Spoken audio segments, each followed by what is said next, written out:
Welcome back to the Student Hub Live. Well, we've spoken about the importance of finding your module website, but also we've told you that there is a lot more. So to discuss what other resources are available to you as an OU student, I'm joined by Rachel Penny, Peter Redman and Chris Williams. We've got a lot to pack into this session. So Rachel, can I start with you? We're going to look at Study Home, which is one of the most important places for students to take a look at. Yeah, there's loads on Study Home. So there'll be different resources for study, links to forums and things like that. So there's loads on there, and all areas across the university, all your qualification, whatever qualification you're signed up to, there'll be a Study Home for you. So go explore. There's loads of drop-down things. So just go and explore, find the things that are useful to you, and look out for different links, as I said, to forums and things that might speak specifically to what you're doing. Now, they can be called some different things depending on which faculty you're with. They might be called a subject site or a qualification website.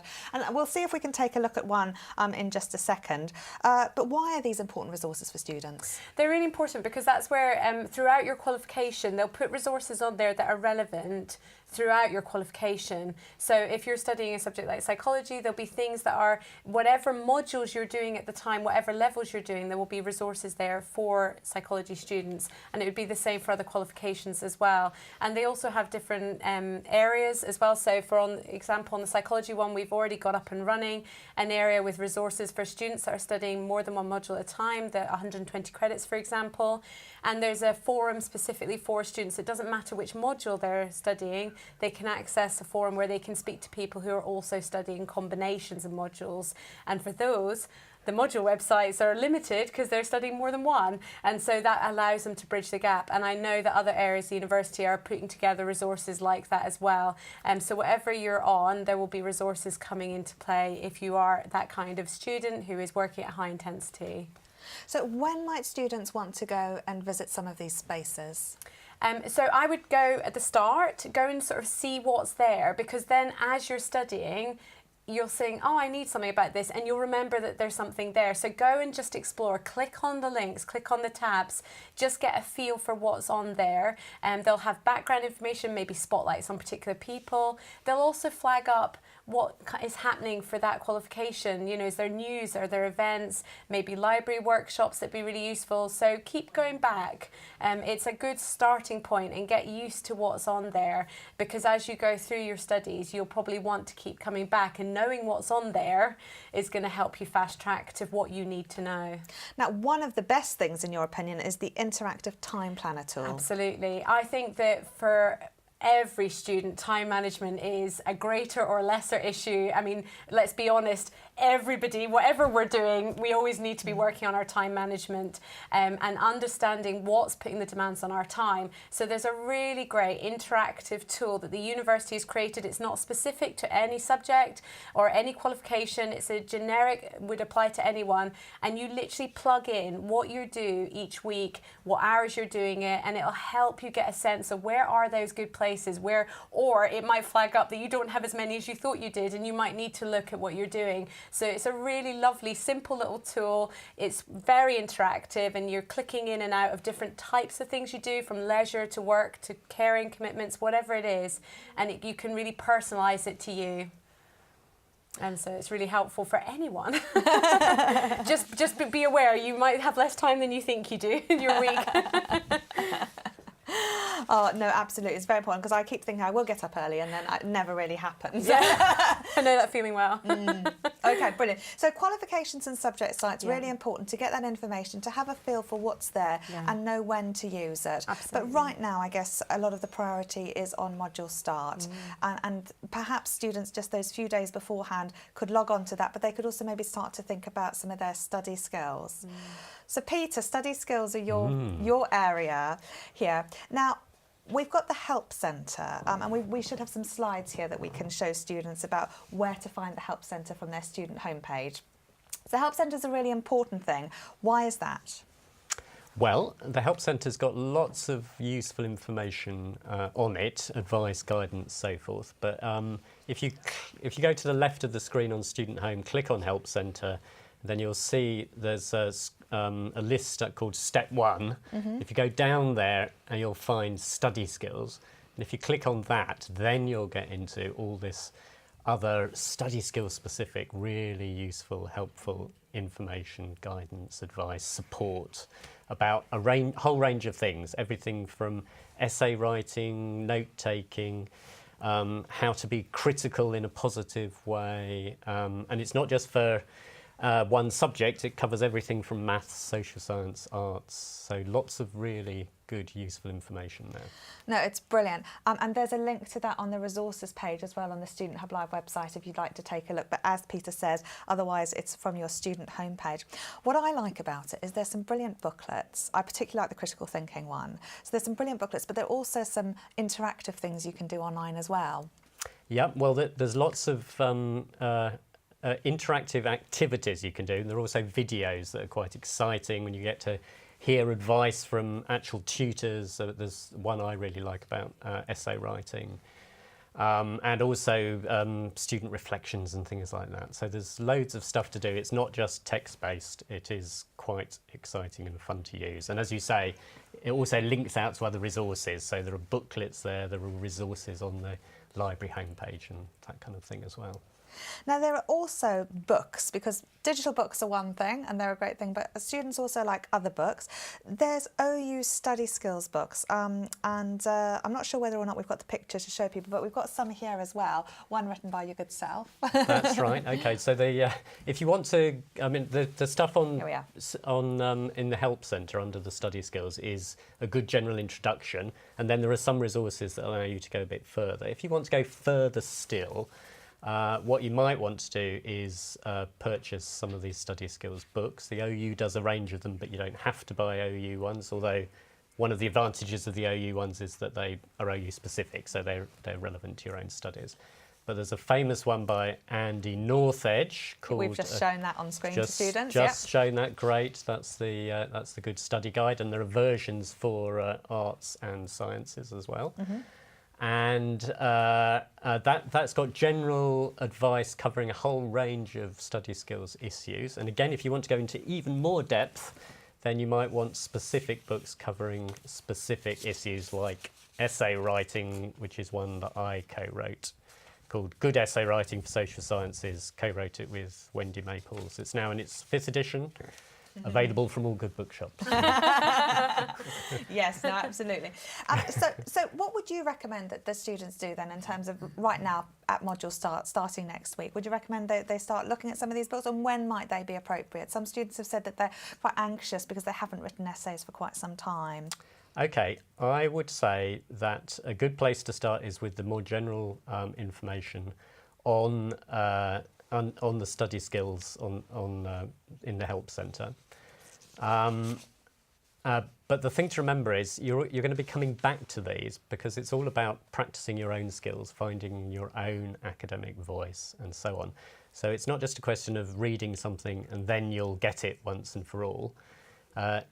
You can read it at this point, engage with the activities, and start to get your confidence up. And then as you progress through your studies, through your first module and so on, come back to the advice and guidance. It's going to make more sense to you, mean more to you. You're going to get more from it.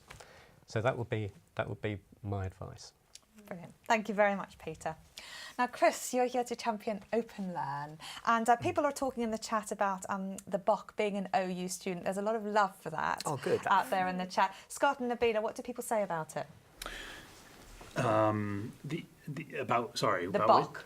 I know it's really fast, isn't it? The chat. It goes through at a rate of knots. We've been talking about so many different tools for organizing study. We've had discussions of OneNote and different reference management tools, Atiro, and then Ruth has mentioned that she's used the math study book, study skills book, but I haven't seen chat about what you were specifically asking. I'm sorry.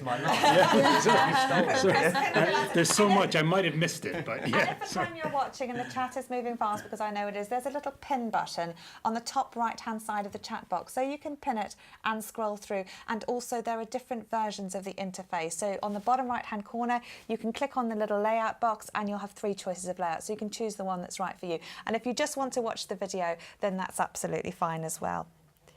Wayne and Amy have done the course and they really, really enjoyed it. Chris, tell us about it. Well, Openlearn is where the OU's free stuff goes on. So what we've heard already has been about things just for OU students, but Openlearn is for everybody. On the other hand, it's also got some really quite useful things for OU students. Being an OU student is a 12-hour, what's called a badged open course, a BOC. And so if you go through it and do well enough on a couple of quizzes, you don't have to do the quizzes, but they're there, you can get a little badge that goes on your record you can download.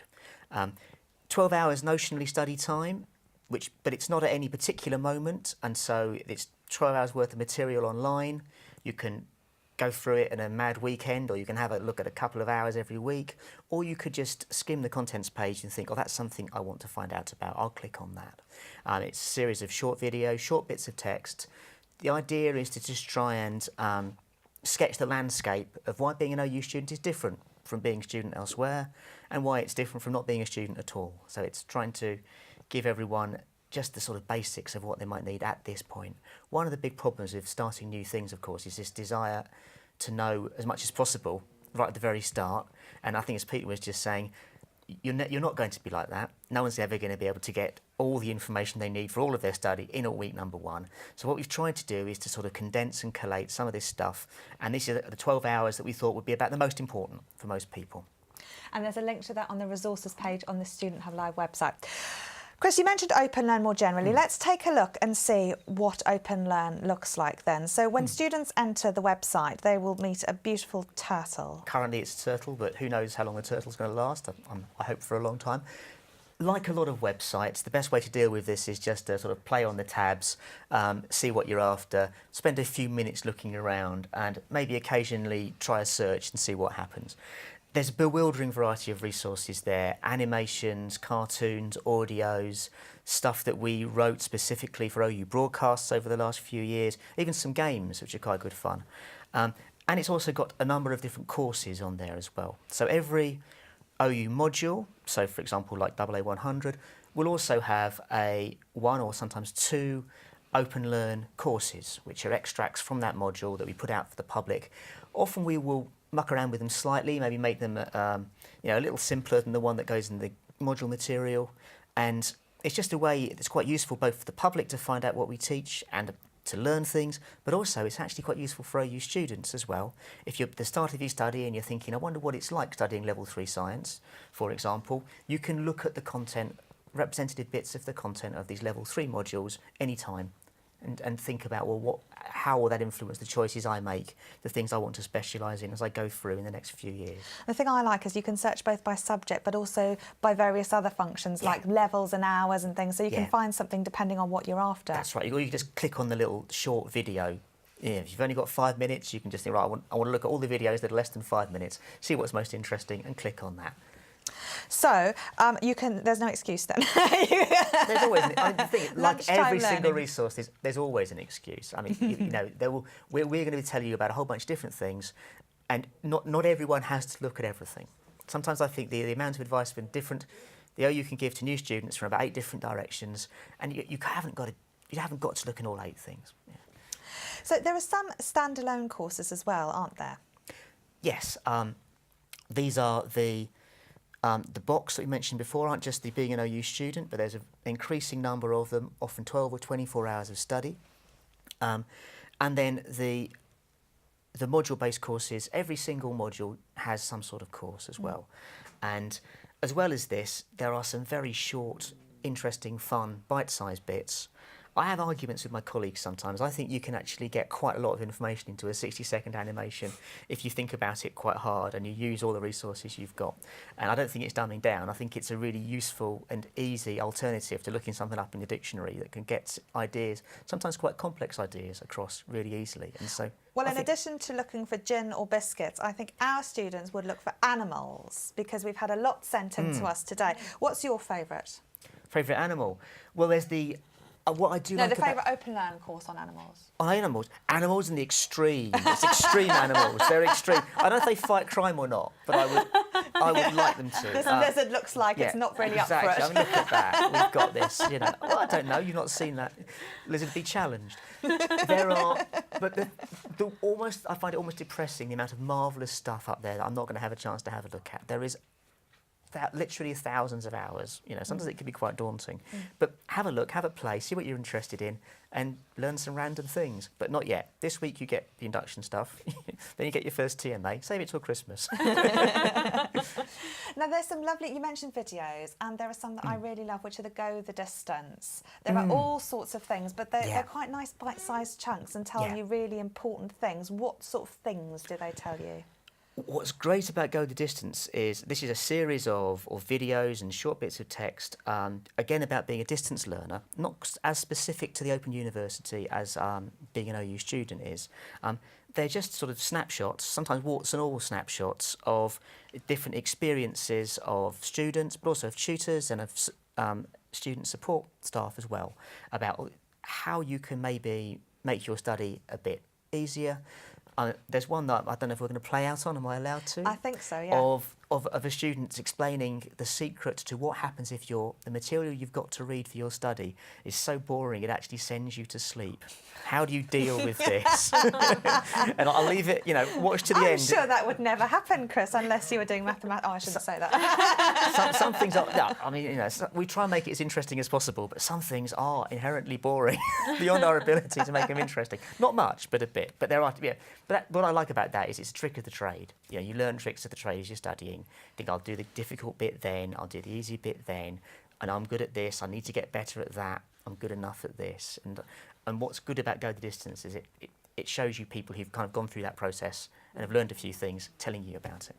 And students can find that under the Education and Development on Openlearn, can't they? That's right. Now, you mentioned we've played in with some of the 60-second adventures, and there are lots and lots of these and all sorts of things. I've just been watching the economics ones, actually, which are included in one of my modules. So what's your favourite 60-second adventure? Actually, it's a 120-second adventure. I'm difficult.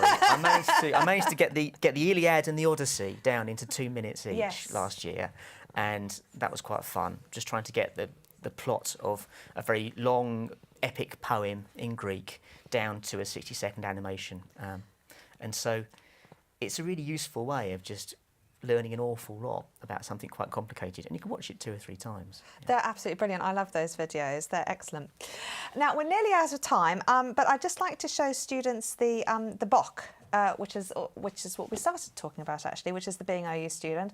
So we can take a look at this slide, which will show you what the BOC has included and where you can go about finding it as well. And as I said before, that is on the resources page of the website.